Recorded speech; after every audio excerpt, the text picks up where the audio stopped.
Mi querido Domingo Páez, qué felicidad. Lunes 3 de mayo del año 2021, el equipo completo del Rumbo de la Mañana, don Fafa Taveras. Qué bueno, qué honor nos hace tenerlo aquí presencialmente en esta cabina de Rumba 98.5 FM. Abrazos, doctor Ricardo Nieves. Saludos, Francis Jorge, querida, Jessy y los I de este equipo, Isidro e Ismael.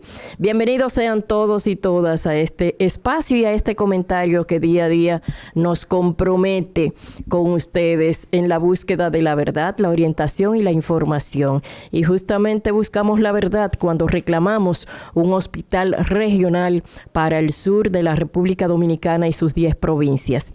No nos vamos a cansar de mantener ese reclamo instituido ya por el doctor Ricardo Nieves en este equipo, en este rumbo, el Rumbo de la Mañana. Fin de semana muy intenso en los países o en países amigos. Colombia, me quiero quedar en Colombia por lo que representa Colombia para América Latina, para nosotros como país hermano de esa nación.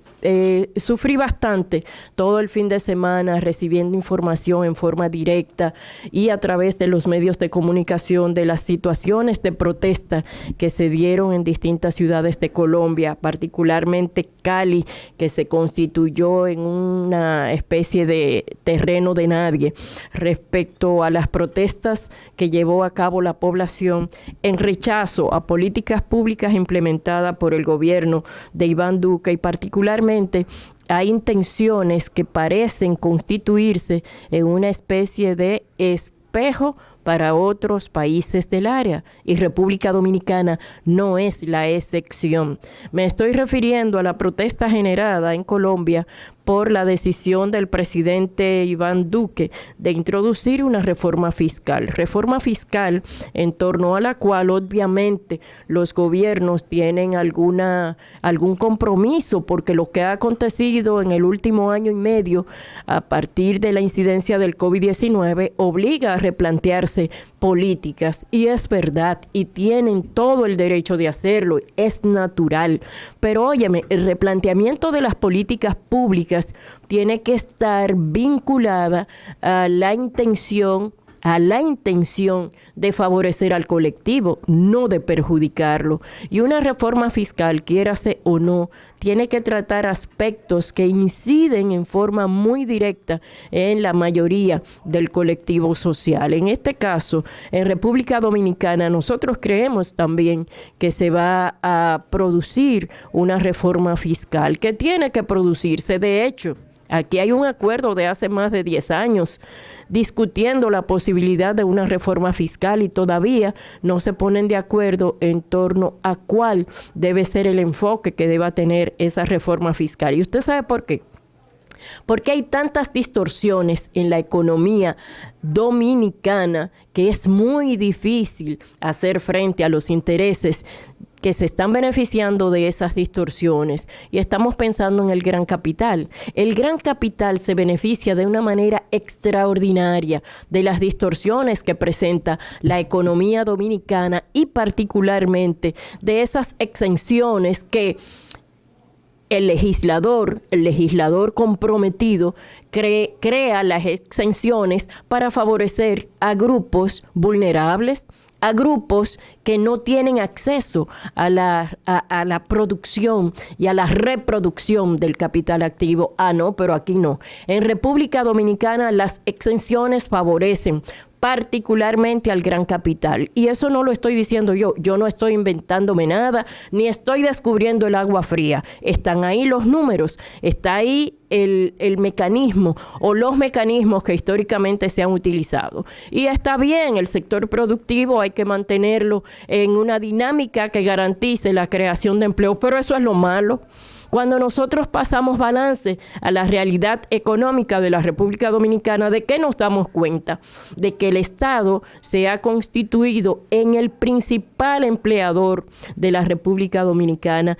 ¿En aras de qué? ¿En virtud de qué? ¿En qué entorno se ha producido esa realidad?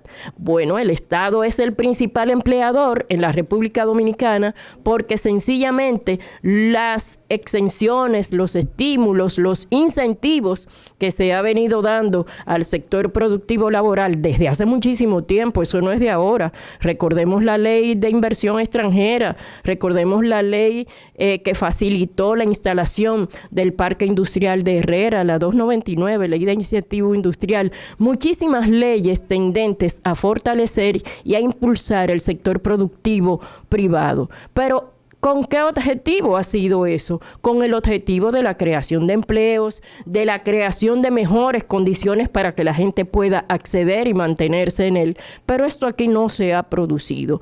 Y lamentablemente debemos decir que una reforma fiscal tendría que hacer frente a eso. Probablemente por esa razón se ha extendido tanto esa necesidad, porque es una necesidad, aunque nos tengamos que desgarrar las vestiduras, hay que admitirlo, no podemos seguir con ese instrumento de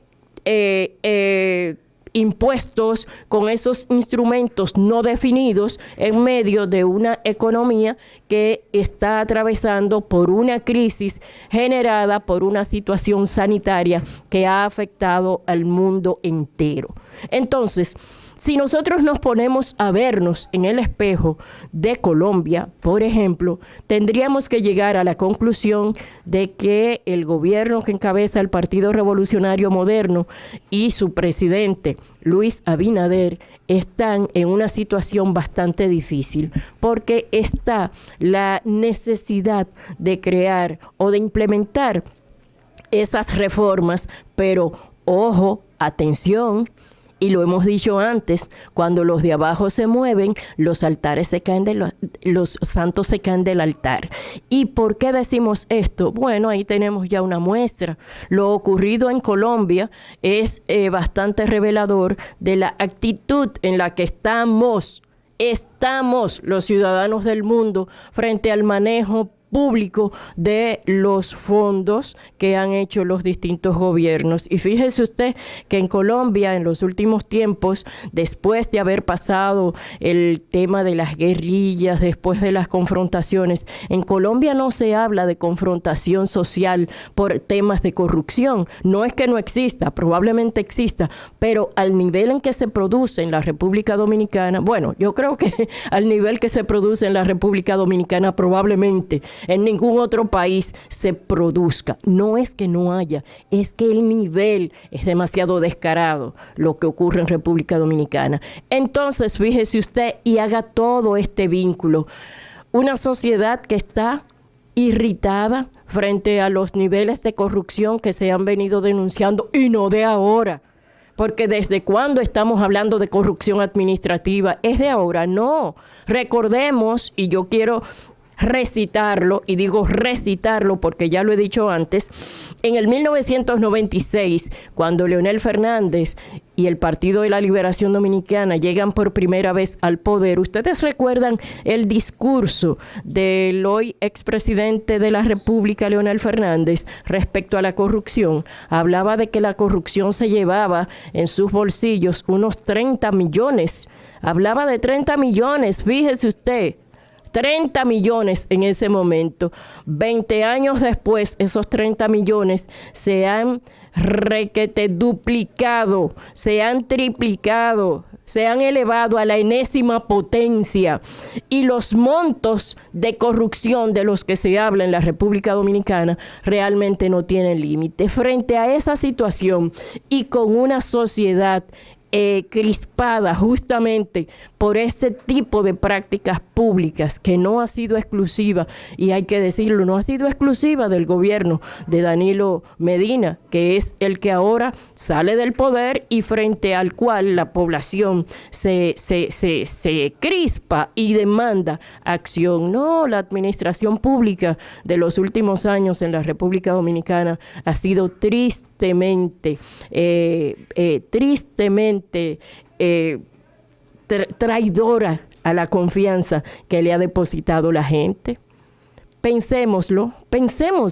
Y entonces, partiendo de ahí, pedirle a las autoridades que tienen que ver con la estructuración de la reforma fiscal, con la estructuración de nuevas políticas públicas tendentes a conducir la sociedad por un camino de transparencia, por un camino de institucionalidad, que son dos temas que se están manejando mucho y en torno al cual parece que hay un compromiso por parte de las actuales autoridades. Parece que hay un compromiso por parte de las actuales autoridades y, de hecho, el acuerdo suscrito el pasado 28 de abril con Estados Unidos de Norteamérica justamente busca crear nuevas herramientas para hacer frente a los procesos de transparencia y para hacer frente a esas malas prácticas que se han venido llevando a cabo y que se catalogan como corrupción.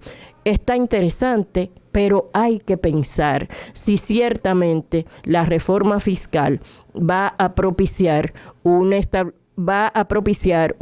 especie de respuesta a las expectativas que tiene la gente, respuesta en el sentido de aplicación de políticas públicas colectivas, respuesta en el sentido de trabajar con esos sectores que históricamente se han beneficiado y que obviamente no han sido no han dado toda la respuesta que se había esperado en torno a eso, y reforma fiscal que tienda a favorecer al colectivo y no a los grupos mayoritarios en términos económicos, pero que en definitiva no devuelven, no producen un retorno ni de la confianza ni de los aspectos financieros, y en torno a lo cual la República Dominicana estaría en una situación mucho más difícil que la presentada en este fin de semana en Colombia, en la cual las protestas generaron más de 6 muertos.